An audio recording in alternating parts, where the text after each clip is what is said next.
인교 나눠주시기를 바랍니다. 함께 말씀 보겠습니다. 예레미야 2장 1절에서 19절까지 말씀입니다.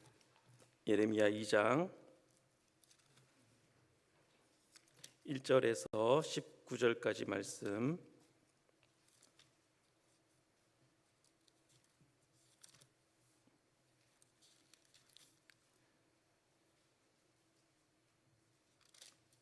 구약성경 1051면에 있습니다. 예레미야 2장 1절로 19절까지 말씀입니다.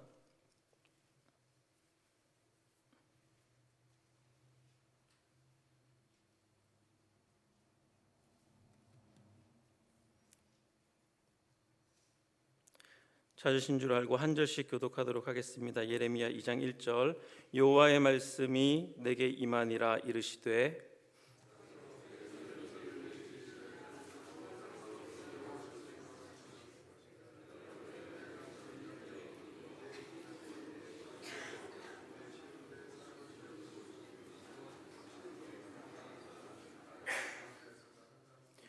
이스라엘은 여호와를 위한 성물 곧 그의 소산 중 첫 열매이니 그를 삼키는 자면 모두 벌을 받아 재앙이 그들에게 닥치리라. 여호와의 말씀이니라.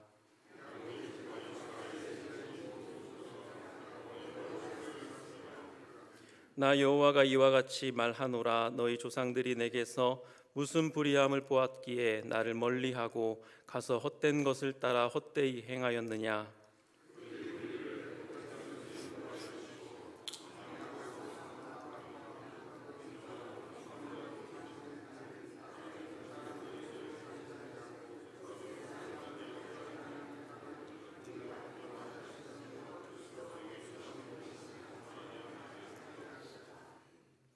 내가 너희를 기름진 땅에 인도하여 그것의 열매와 그것의 아름다운 것을 먹게 하였거늘 너희가 이리로 들어와서는 내 땅을 더럽히고 내 기업을 역겨운 것으로 만들었으며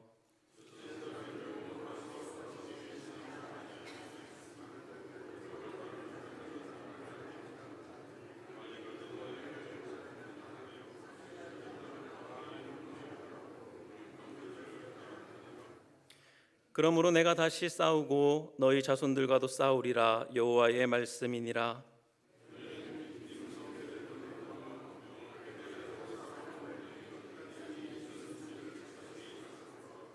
어느 나라가 그들의 신들을 신 아닌 것과 바꾼 일이 있느냐. 그러나 나의 백성은 그의 영광을 무익한 것으로 바꾸었도다.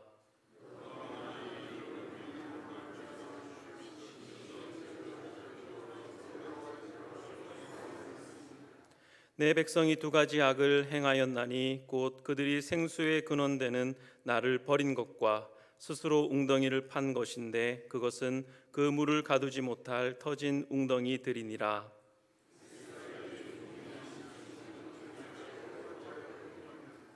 어린 사자들이 그를 향하여 부르짖으며 소리를 질러 그의 땅을 황폐하게 하였으며 그의 성읍들은 불타서 주민이 없게 되었으며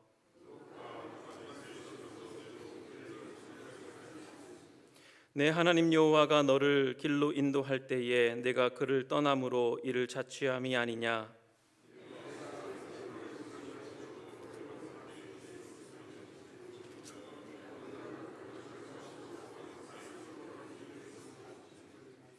함께 읽겠습니다. 내 악이 너를 징계하겠고 내 반역이 너를 책망할 것이라. 그런즉 내 하나님 여호와를 버림과 내 속에 나를 경외함이 없는 것이 악이요 고통인 줄 알라. 주 만군의 여호와의 말씀이니라. 아멘. 함께 기도하겠습니다. 하나님 아버지 감사합니다. 이 아침 저희들 주의 말씀 앞에 서기를 원합니다. 말씀을 깨닫는 지혜를 주시고 또 기도하는 시간에 응답받는 기도의 은총을 우리 모두에게 베풀어 주시옵소서. 감사드리며 예수님 이름으로 기도하옵나이다. 아멘. 앞으로 우리가 한동안 예레미야 말씀을 묵상하게 되었습니다. 예레미야서는 남유다가 멸망하기 직전부터 바벨론에 의해서 예루살렘이 함락되고 남유다가 멸망하게 되는 그 격동기, 그 시기에 활동했던 한 선지자를 다루고 있습니다. 선지자의 그 사역을 다루고 있는 말씀입니다. 예레미야서의 핵심 주제는 여호와와 그분의 패역한 백성 이스라엘 사이의 관계입니다. 하나님은 신실하시지만 하나님의 백성은 그렇지 못했습니다. 하나님과의 언약을 깨뜨리고 하나님이 아닌 다른 것을 하나님으로 대신하여 추종하며 섬겼습니다.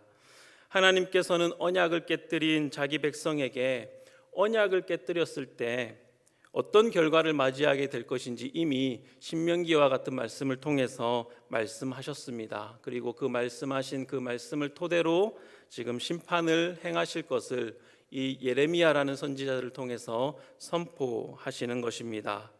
그러나 예레미야서를 쭉 읽다 보면은 그것이 다행인 것은 심판이 전부가 아니라 끝이 아니라는 사실을 보게 됩니다. 패역한 백성이어도 여호와께서는 여전히 신실하시고 언약에 충실하신 하나님이시며 그 관계에 대해서 하나님께서는 다시 회복시키실 것을 말씀하고 계십니다. 여호와께서는 자신의 언약에 신실하심으로 유다의 남은 자들을 보존하시고 그들을 다시 돌이키셔서 다윗의 한 자손 아래서 다시 하나가 되게 하시고 하나님의 백성으로 세워지게 될 것이라고 말씀하십니다. 하지만 우리가 지금 2장을 보지 않았습니까? 예레미야가 살고 있던 이 시대는 하나님과 이스라엘의 관계가 완전히 깨어진 상황이었습니다. 하나님은 여전히 이스라엘의 거룩하신 자이셨지만 이스라엘은 죄로 인하여 더러워진 부정한 아내와 같았습니다. 오늘 본문에 보면은 초기에 광야를 유랑하던 그 이스라엘이 마치 남편에게 헌신을 아끼지 않은 아내와 같은 모습으로 이렇게 묘사되고 있습니다. 그렇게 그들이 초기에는 하나님을 섬기고 따랐다라는 것입니다. 그러나 가나안 땅에 들어간 이후에 그리고 예레미야가 살고 있던 이 시대에 이르기까지 이스라엘은 하나님을 버리고 다른 신들을 따라가는 일들을 계속해서 반복해 왔습니다. 이런 이스라엘에게 심판과 재앙은 필연적으로 따를 수밖에 없는 일이죠. 그들이 섬기는 우상은 하나님께서 언약을 깨뜨린 그들로 인해서 내리는 심판을 막아낼 수 있는 어떤 힘도 어떤 보호해 줄 수 있는 능력도 가지고 있지 않았습니다. 이것이 예레미야 선지자의 예언 선포의 말씀 선포의 핵심이었습니다. 하나님은 그런 이스라엘에게 뽑고 파괴하고 파멸하며 넘어뜨리기 위하여 예레미야를 세웠다라고 말씀하십니다. 그것이 1장에 예레미야를 부르시는 소명 중에 있지요. 그리고 그 심판의 도구는 1장에 끓는 가마의 환상에서 나타난 대로 바벨론이었습니다. 북쪽으로부터 끓는 가마가 기울어져서 남쪽 유다를 향하고 있습니다.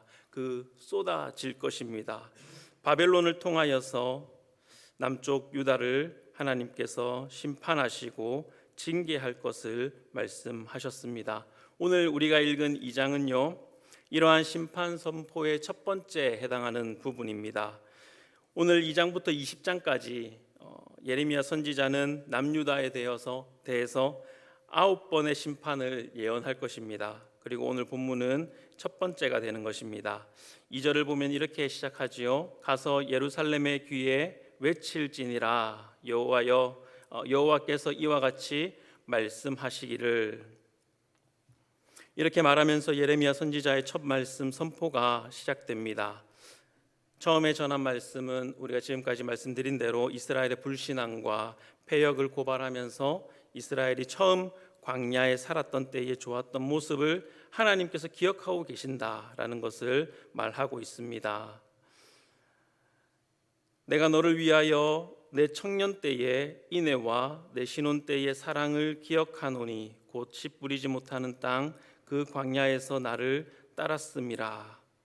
씨 뿌리지 못하는 땅, 척박하여 아무것도 얻을 수 없는 그곳에서 이스라엘이 하나님을 오히려 따르고 섬겼다 이렇게 말하고 있습니다. 그래서 3절에 보시면 이스라엘은 여호와를 위한 성물은 구별된 것이죠. 곧 그의 소산 중 첫 열매이니 그를 삼키는 자면 모두 벌을 받아 재앙이 그들에게 닥치리라. 여호와의 말씀이니라. 여호와와 이스라엘의 관계가 얼마나 깊고 사랑의 관계인지 그렇게 여호와는 이스라엘을 생각하실 때 너는 나의 첫 소산, 첫 열매와 같고 나의 구별된 성물과도 같다, 이렇게 말씀하고 계십니다. 그리하여서 이스라엘의 모든 원수들의 손에서 내가 너희를 보호하고 그들에게 재앙을 내리겠다, 이렇게 든든한 하나님의 말씀을 이렇게 보여주고 있습니다. 그런데 4절부터 다시 주시는 말씀은 어떤 내용입니까? 이스라엘이 광야를 지나 가나안 땅에 들어가서는 하나님을 멀리하고 그곳에 있는 헛된 우상을 따라 헛되이 행하였다라고 말씀하고 있습니다. 척박한 광야를 지나서 기름진 땅 가나안에 살게 하셨고 거기서 이스라엘은 풍성한 열매와 아름다운 소산을 얻을 수 있게 되었습니다. 하나님께서 그렇게 해주신 것이죠. 그런데 너희가 나를 버리고 가나안에 있는 우상들을 섬겼다라고 말씀합니다.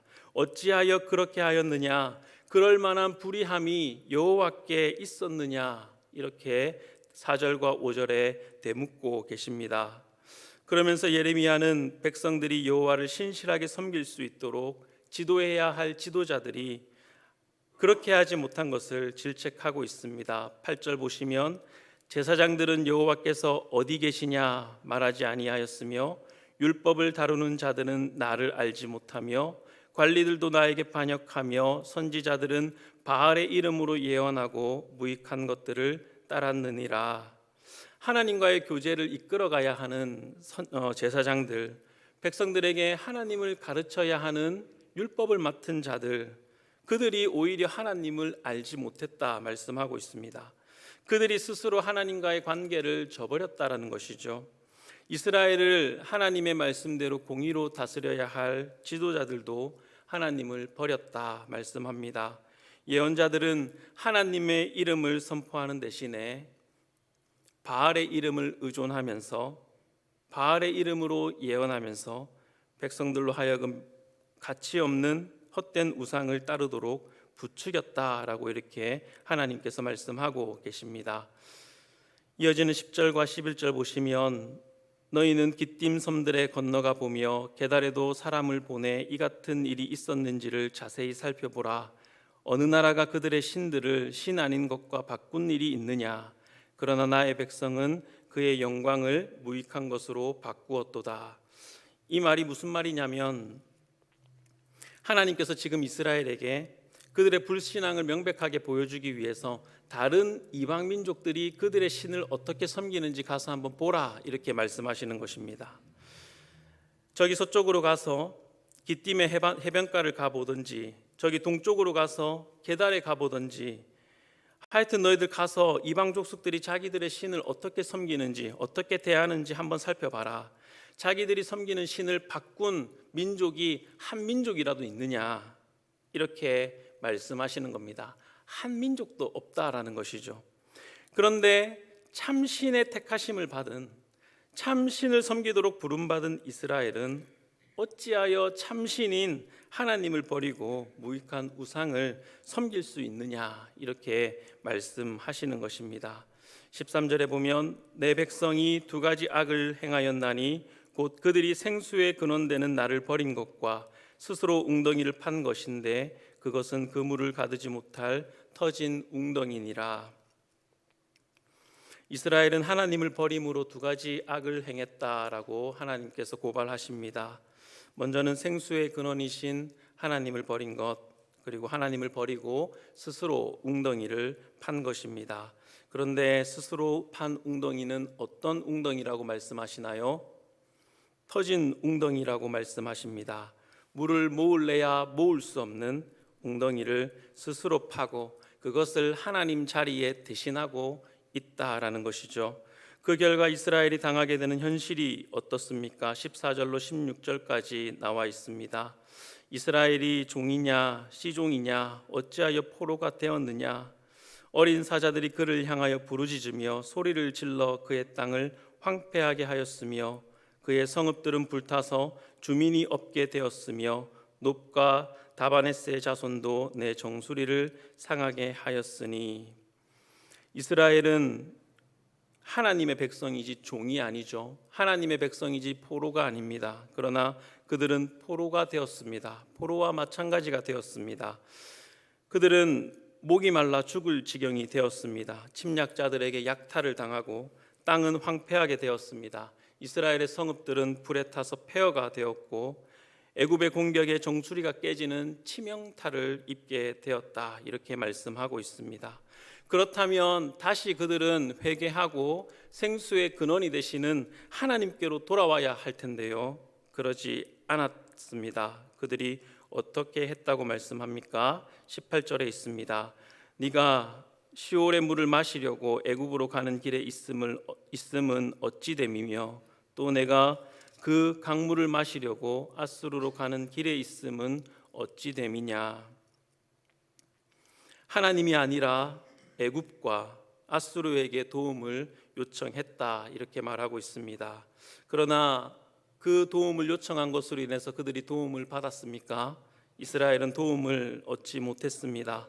이스라엘을 도우실 이는 오직 여호와 한 분이신데 그 하나님을 믿지 아니하고 다른 것들에 계속해서 마음을 쏟고 그것에 도움을 얻으려고 의지하기에 하나님께서 이스라엘을 심판하시는 것입니다. 이스라엘은 심판을 받고 난 후에 생수의 근원이 되시는 하나님을 버린 것이 얼마나 악한 것이고 뼈아픈 실책인가 하는 것을 깨닫게 될 것입니다. 19절 말씀 보면 내 악이 너를 징계하겠고 내 반역이 너를 책망할 것이라. 그런즉 내 하나님 여호와를 버림과 내 속에 나를 경외함이 없는 것이 악이요 고통인 줄 알라. 주 만군의 여호와의 말씀이니라. 내 하나님 여호와를 버림과 내 속에 나를 경외함이 없는 그것이 악이요 고통인 줄 알라, 이렇게 말씀하고 있습니다. 오늘 이 말씀 19절의 이 마지막 말씀이 우리 가슴에 심겨지기를 원합니다. 내 하나님 여호와를 버림과 네 속에 나를 경외함이 없는 것이 악이요 고통인 줄 알라. 여러분은 얼마나 하나님을 붙들고 계십니까? 아니, 하나님만 붙들고 있다고 담대하게 말할 수 있는 삶을 살고 계십니까? 우리가 하나님을 버리고 다른 무엇을 의지하려고 하고 다른 무엇에 심취하고 빠져 있는 이유가 무엇입니까?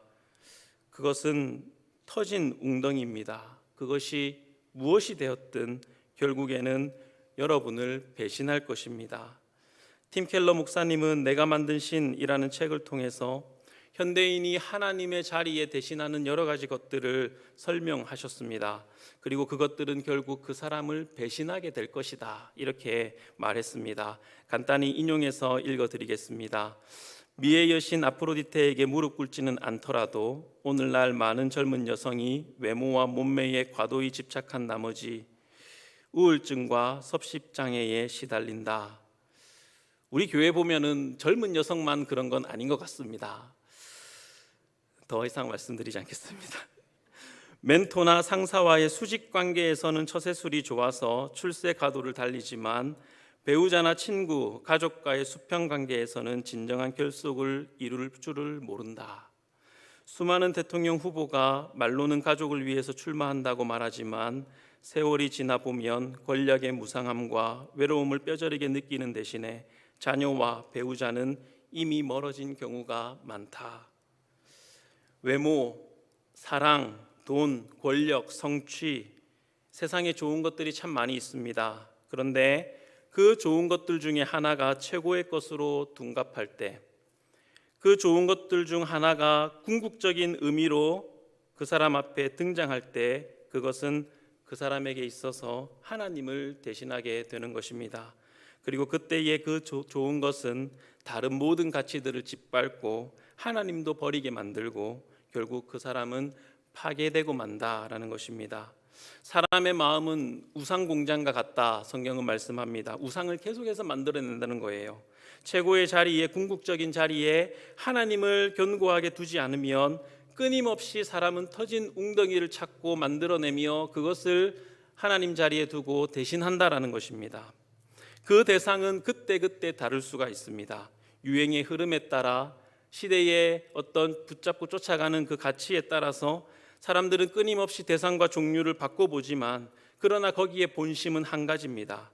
이것이 하나님 말고 이것이 나를 기쁘게 하고 나를 행복하게 해줄 수 있어 라는 것입니다. 터진 웅덩이죠. 하나님은 터진 웅덩이라 이렇게 말씀하십니다. 이와 같은 터진 웅덩이를 만들고 붙잡지 않으려면 우리는 어떻게 해야 할까요? 하나님께서 베푸신 은혜를 기억해야 합니다. 구약의 이스라엘은 세 가지 하나님의 은혜를 잊었습니다. 첫째는 애굽으로부터 구원하신 은혜입니다. 둘째는 죽음이 드리워진 아무것도 얻을 수 없는 척박한 광야를 지나게 하신 은혜입니다. 세 번째는 기름진 가나안 땅으로 인도해 들이신 은혜입니다. 이스라엘은 이 세 가지 은혜를 잊어버렸습니다. 은혜를 잊을 때 하나님을 버리게 됩니다. 하나님을 경외하는 마음을 잃어버리게 되는 것이죠. 그것이 악이요, 그것이 진짜 고통이라고 오늘 말씀하고 계십니다. 지금 여러분 무엇이 고통스럽습니까? 돈이 없어서 고통입니다. 불경기에 힘들어서 고통이에요. 세상에서 당하는 이런저런 많은 고통들이 있어요. 그러나 신자의 고통은, 진정한 고통은 무엇일까요? 돈이 없는 것이 고통일까요? 권력을 갖지 못한 것이 고통일까요? 자녀들을 생각할 때에 가장 고통스러운 것은 무엇일까요? 믿음이 없는 자녀가 직장이 없는데, 믿음이 없는 자녀가 사업을 하는데 좋은 직장을 얻게 해달라고, 사업을 잘 되게 해달라고 하는 기도 제목을 보면 정말로 무엇이 중요한 건가? 그리고 무엇을 진정한 고통으로 느끼고 있는가 하는 것을 생각해 보게 됩니다. 생각하지 않을 수 없게 돼요. 신자의 진정한 고통은 하나님의 은혜를 잊어버리고, 그래서 하나님을 경외함이 없어진 상태, 그것이 진짜 고통입니다.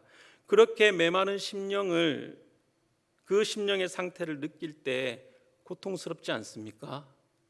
신자는 그때 가장 고통스러운 것이고 그것이 진정한 고통인 것입니다. 이스라엘은 애굽으로부터 구원하신 은혜, 광야를 인도하신 은혜, 기름진 약속의 땅 가나안으로 들이신 하나님의 은혜를 잊지 말고 기억해야 했습니다. 그 은혜를 생각하면서 하나님을 향한 사랑의 마음을 일으켜야 했습니다. 그렇기 때문에 신명기와 같은 말씀을 주신 것이죠. 기억하라. 하나님을 기억하라. 하나님께서 베푸신 인애와 사랑과 인도하심을 기억하라.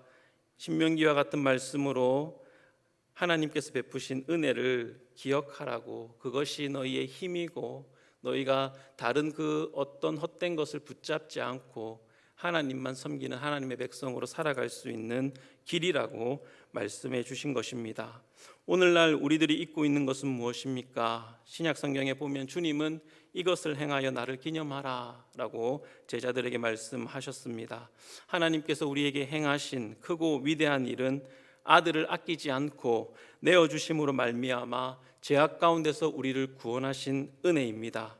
하나님의 심판 앞에서 우리는 의롭다함을 얻었습니다. 믿음 이전의 삶과 믿음 이후의 삶이 어떻게 다른지 그것을 알고 있고 완전히 다르게 변화되었습니다. 은혜죠. 거룩함이 무엇인지 알게 된 것, 하나님께서 지으신 사람답게 사는 것이 무엇인지 말씀을 통해서 볼 때에 받아들여지고 그 말씀에 따라 살기를 원하고 그 말씀을 따라 살 때에 마음의 기쁨과 즐거움이 있는 상태로 우리를 만들어주신 은혜가 있는 것입니다. 하나님의 동역자로 우리를 불러주셔서 하나님의 나라를 위해서 섬기며 살아갈 수 있는 복이 무엇인지 알게 하시고 누리게 하셨습니다.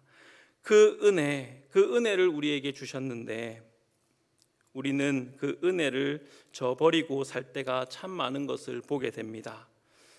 우리는 우리를 구원하신 은혜를 잊지 않았다라고 말할 것입니다. 그러나 구원 이후의 삶에 대해서는 우리는 깊이 생각하지 않는 것 같아요. 구원받은 것에만 머물러 있고 자연적으로 주어지는 것들에만 대해서만 안주하고 있는 것은 아닐까요? 하나님을 향한 사랑을 표현하고 행동으로 나타내 보이는 일에 머뭇거리는 것 같습니다.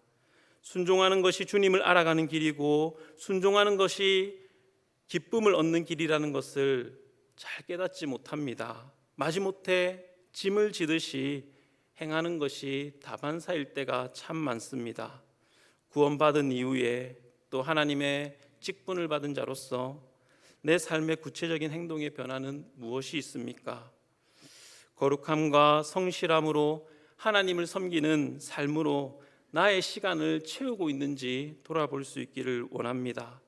내 마음이 더 많이 향하는 곳은 하나님입니까? 아니면 세상의 무엇 터진 웅덩이입니까? 우리는 결코 둘 다를 섬길 수 없는 존재입니다. 구약의 이스라엘이 가나안 땅에 들어가서 어떻게 했습니까? 가나안 민족들과 똑같이 행했습니다. 그것이 그 땅을 더럽히게 했다라고 말씀합니다. 우리들의 일주일의 삶이 주일 오전에 교회에 출석하는 것, 수입의 일부를 교회에 헌금하는 것 말고 다른 것이 없다면 일주일의 삶을 들여다볼 때에 우리가 세상 사람들과 같이 세상의 것들에 마음을 쏟고 살아간다면 하나님께서 구원해 주신 우리를 더럽히게 되는 것입니다. 그리고 그 삶은 즐거움을 줄 것 같지만 결국에는 고통으로 다가오게 될 것입니다. 내 하나님 여호와를 버림과 내 속에 나를 경외함이 없는 것이 악이요 고통인 줄 알라. 우리는 그리스도 안에서 참 즐거움과 기쁨을 누릴 수 있습니다. 우리는 그렇게 지어진 존재들인 것입니다. 오늘 말씀을 로마서에 있는 두 가지 말씀으로 맺으려고 합니다. 1장 21절 25절 말씀, 그리고 로마서 12장 1절 2절로 말씀을 맺으려고 합니다. 로마서 1장의 사도 바울은 이렇게 말했습니다. 하나님을 알되 하나님을 영화롭게도 아니하며 감사하지도 아니하며 이는 그들이 하나님의 진리를 거짓 것으로 바꾸어 피조물을 조물주보다 더 경배하고 섬김이라. 하나님을 알되 나를 구원하신 것 압니다. 그런데 나의 삶을 볼 때에 하나님을 영화롭게도 않고 감사하지도 않는 삶을 살고 있습니다. 이것을 사도 바울은 하나님의 진리를 거짓 것으로 바꾸어 피조물을 조물주보다 더 경배하고 섬기는 것이다, 이렇게 우리에게 말하고 있습니다. 우리는 여기서 돌아서서 이렇게 나아가야 합니다. 그러므로 형제들아, 내가 하나님의 모든 자비하심으로 너희를 권하노니 너희 몸을 하나님이 기뻐하시는 거룩한 산 제물로 드리라. 이는 너희가 드릴 영적 예배니라. 너희는 이 세대를 본받지 말고 오직 마음을 새롭게 함으로 변화를 받아 하나님의 선하시고 기뻐하시고 온전하신 뜻이 무엇인지 분별하도록 하라. 영적 예배라고 했습니다. 영적이라는 단어는 원어로 보면 논리적, 합당한이라는 뜻입니다.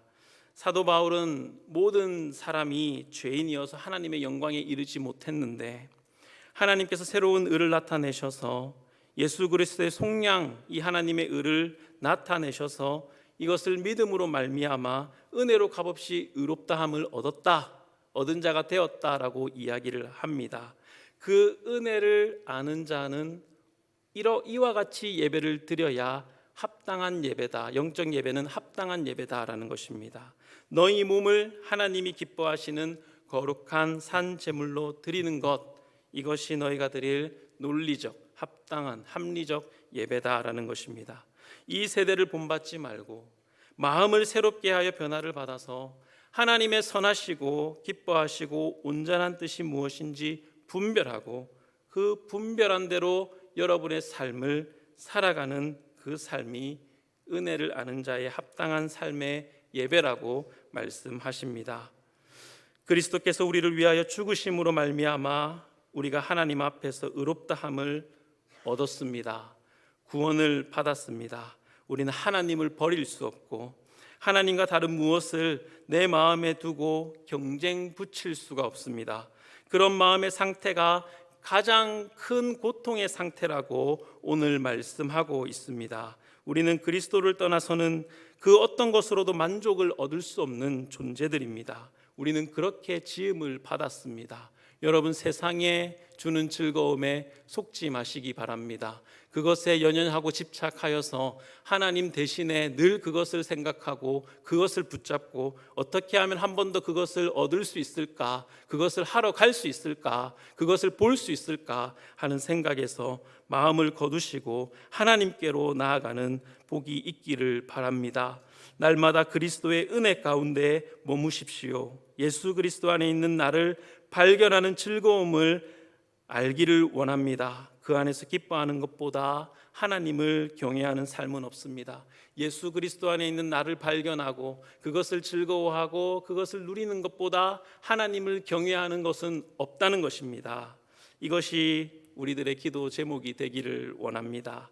항상 복음에 잠겨 있는 마음, 항상 복음에 젖어 있는 마음, 그 마음으로 은혜가 충만한 저와 여러분의 삶이 되기를, 그리고 그 삶이 나타나지기를, 사람들에게 보여지기를, 그런 삶이 되기를 주님의 이름으로 축원합니다. 오늘 우리 말씀 가지고 찬양하며 기도하며 나아가겠습니다.